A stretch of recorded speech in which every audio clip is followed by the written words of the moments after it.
Hi friends, எல்லோரும் எப்படி இருக்கீங்க? நல்லா இருக்கீங்களா? இன்றைக்கி என்ன வீடியோன்னு பார்த்தீங்கன்னா, அதாவது நம்ம கல்யாணத்துக்கு, பர்த்டே ஃபங்க்ஷன், காது குத்து எதுக்குனாலும் போனால் மொய் கவர் கொடுப்போம். பார்த்துருக்கீங்களா? மொய் கவர் கொடுப்போம். அந்த கவர் வந்து நம்ம இல்லாதப்ப வீட்லேயே எப்படி தயார் பண்ணுறது அப்படின்றத பற்றி தான் பார்க்க போகிறோம்.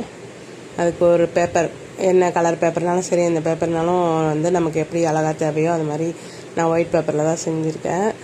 செய்கிறேன், அதை பாருங்கள்.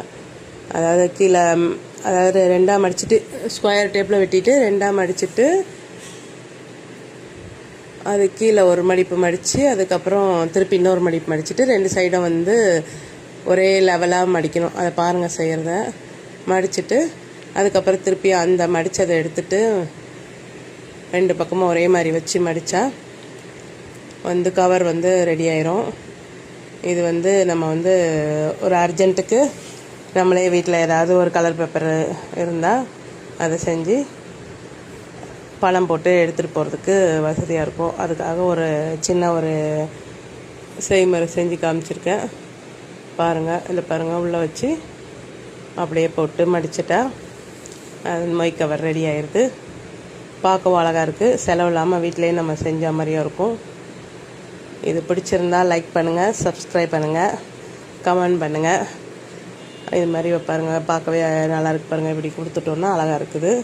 ஒரு ஸ்டிக்கர் மாதிரி ஒன்று ஒட்டி, பிள்ளையார் ஸ்டிக்கர் அது சின்னதாக, அது மாதிரி ஒட்டினோன்னா அழகாக இருக்குது. அது மாதிரி நான் நிறைய செஞ்சு வச்சுருக்கேன். அது மாதிரி பாருங்கள், அந்த மாதிரி செஞ்சு வச்சு அது மாதிரி கொடுத்துட்டோன்னா நம்ம வீட்டிலே செஞ்சு இருக்கன்ற ஒரு சந்தோஷமாக இருக்கும்.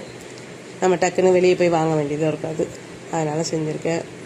ஓகே ஃப்ரெண்ட்ஸ், இந்த வீடியோ பிடிச்சிருந்தா லைக் பண்ணுங்கள், கமெண்ட் பண்ணுங்கள், சப்ஸ்கிரைப் பண்ணுங்கள். அதை எடுத்தும் காமிக்கிறேன் பாருங்கள். அதை பிரிச்சுட்டு எடுத்துட்டு திருப்பி வச்சுக்கலாம். அந்த மாதிரி வைக்கணும். அது மாதிரி என்ன சைஸ் வேணுமோ நமக்கு. இது வந்து சின்ன சைஸாக செஞ்சுருக்கேன். பெரிய சைஸ் வேணும்னாலும் இப்போ 500 ரூபாய் 200 இன்னும் கொஞ்சம் பெருசாக இருக்கும். நான் இது சின்னதாக செஞ்சுருக்கேன். பெருசாக வேணும்னா இப்போ கொஞ்சம் பெரிய பேப்பராக எடுத்து வெட்டி செஞ்சிங்கன்னா உங்களுக்கு ஈஸியாக இருக்கும். இந்த செய்முறை உங்களுக்கு பிடிச்சிருந்தா லைக் பண்ணுங்கள், கமெண்ட் பண்ணுங்கள், எப்படி இருக்குது சொல்லுங்கள். நீங்களும் செஞ்சு பாருங்கள். ஓகே, பாய்.